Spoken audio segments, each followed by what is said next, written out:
Alright, hello everyone. Emerson here with another Tracks VR lap guide. This one's for our next week's races for Youth League. We're racing the MX5 Cup cars, ND2, at Brands Hatch Indy, the short layout. Lots of elevation changes in this track, and you'll notice the car will handle very different from one corner to the next. Got a fairly fast, sweeping front, quote unquote, straightaway. It's not perfectly straight. A curved braking zone into turn one, and it drastically drops downhill. Cars will understeer through there quite badly, then back uphill into the turn two, very tight corner, back downhill. A couple fast corners in a row. Uh, this is where the track would break off and go to the left if we are on the full GP layout, but we're on the short layout, so it's basically going to be effectively like a fast left-right chicane into a hard braking zone before we come back around onto the front straightaway. You're going to be seeing lap times under a minute here very easily. I'll give you a couple tips on the outlap, just to go at a slow pace, and we're going to do a flying lap, and I'll go over a couple things with the pit lane. Not racing in VR today, just to get this out quick and easily for you guys before our race night on Tuesday.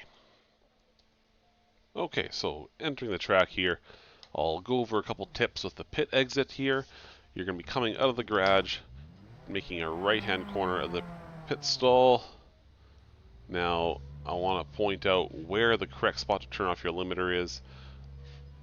It is not this line, nor is it this line. It is this line up here where these lights are. They're red right now because the session hasn't officially started there. They are green. Always wait for those lights to turn green before we start. Typically we will control that from the server side, but in case we send you out a little bit early by accident, if those lights are not green, do not head out early. But this is your line where you can turn off the pit limiter safely. Sorry, there's not a lot of torque in this car, so I had to kind of rev it up a little bit to not stall it. I am driving with a clutch, and these cars have very little torque. Anyways, turn one. Quite a drastic elevation change here. The car is going to be light, so you're not going to have a lot of grip. The car is going to want to understeer, and that goes for a couple corners in this track. Now, the one way to curb this understeer, no pun intended, or maybe it's pun intended here, these curbs definitely help rotate the car. Overdoing it will cause your car to over-rotate, but using a little bit, if you can get half the width of your inside tires on top of that curb, it'll definitely work to your advantage. So once you're pointed down here, you can downhill here. You can be on throttle coming down the hill.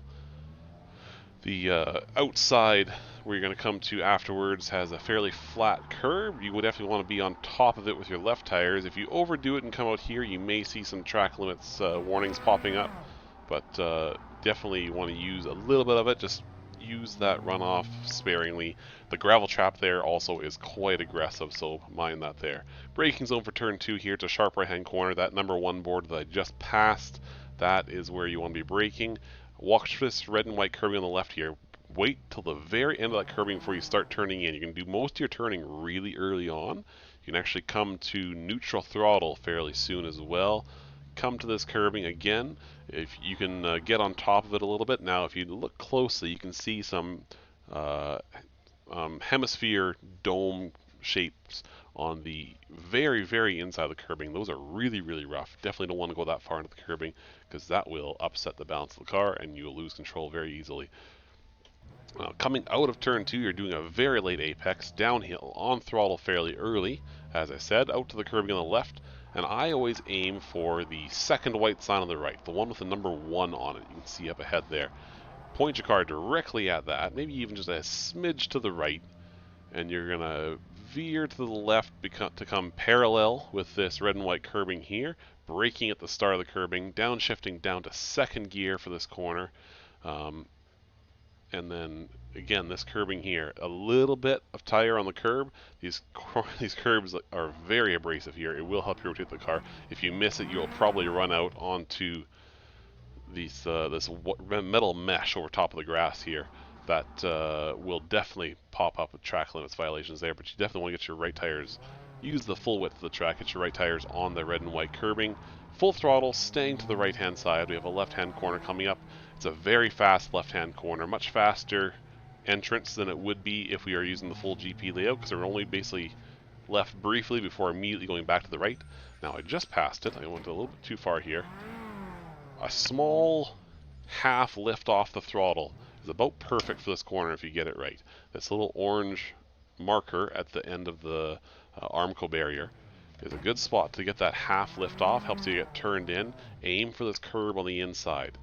Don't get too much, of course. Just half a tire on here. It'll help you rotate around.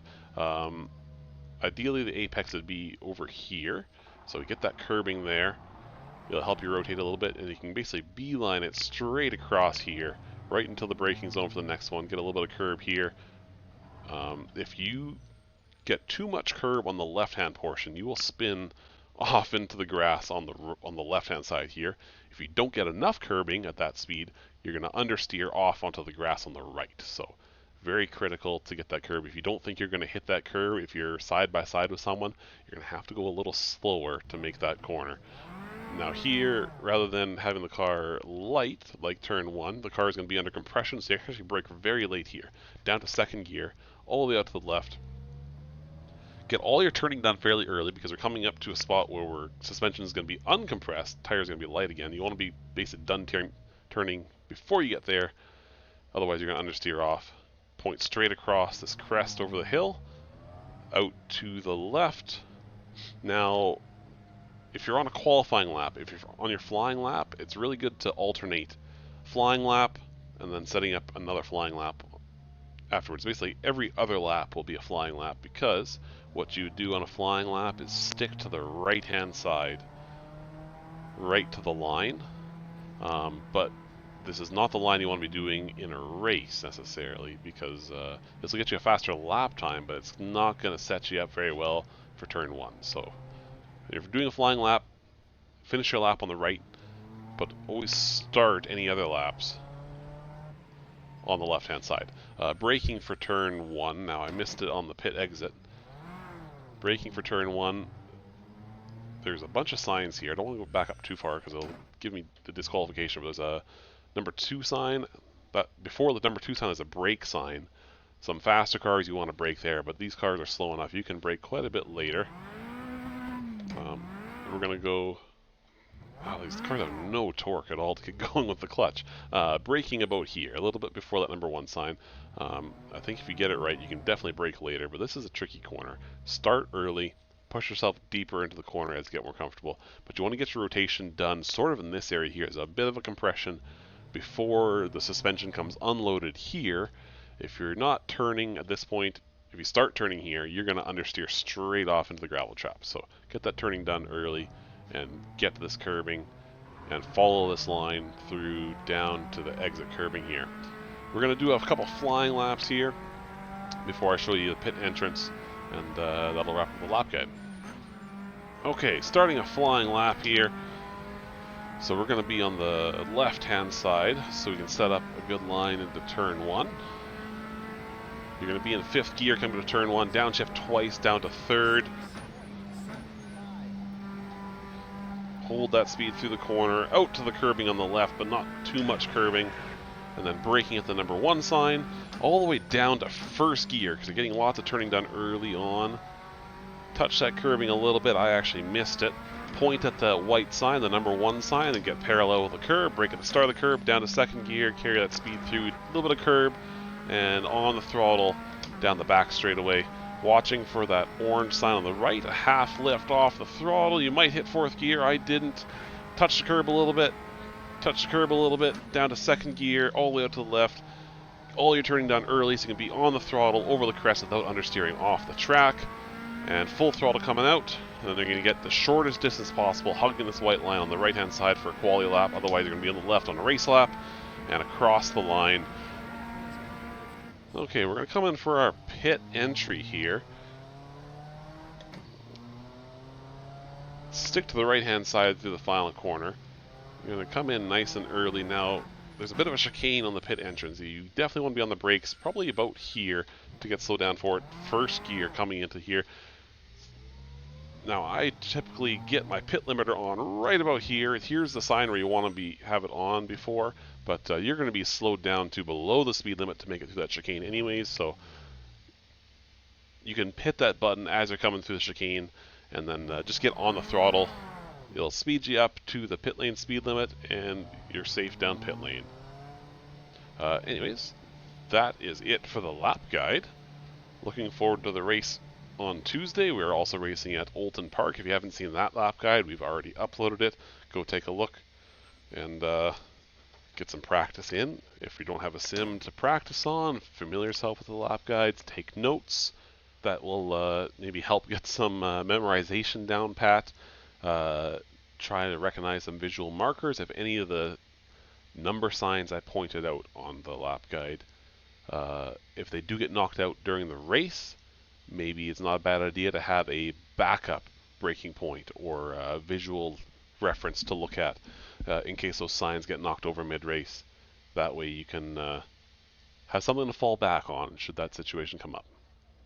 Anyways, see you guys Tuesday. We're going to have some good racing. Talk to you later.